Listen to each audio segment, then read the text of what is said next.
Kamusta everyone? Welcome back sa ating YouTube channel. Sa video na ito, tuturuan ko kayo kung paano mag-solve ng Rubiks Cube Center Problem.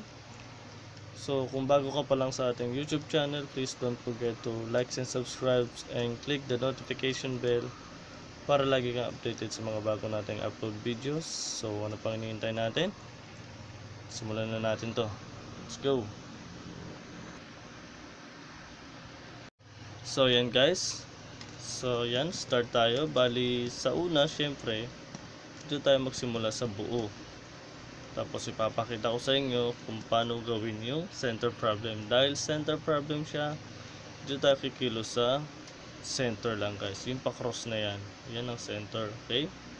Ang step natin, right to left and up times 8. Paulit-ulit lang, guys. Yun lang yan. Okay, start tayo. Right to left. Ito yung right. Ito yung left.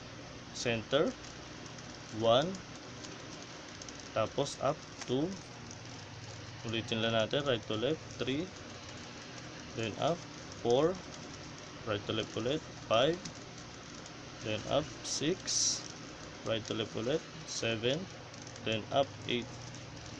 So ayan guys, center problem na siya. Okay.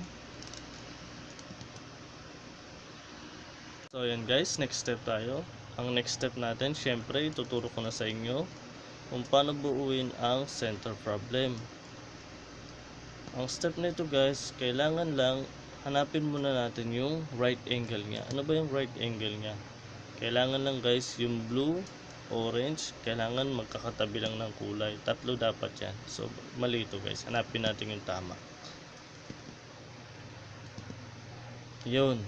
Ito guys, kailangan blue, kailangan orange, kailangan white. Kailangan lang guys, halos magkakatabi lang sila. Okay, nakuha nyo ba?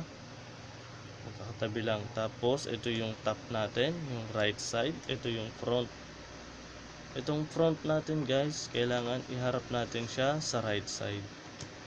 So, yan guys, ang lumabas na kulay dito sa gitna ay yellow. Kailangan sa left side natin is yellow.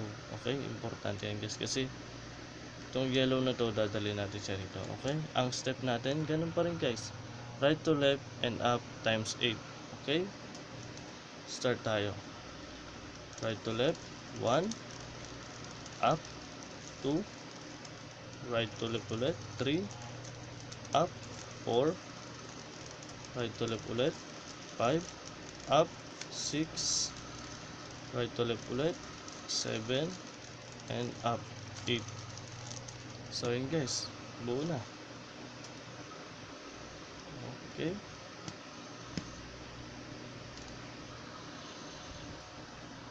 so yan guys, maraming salamat po sa lahat ng nanood.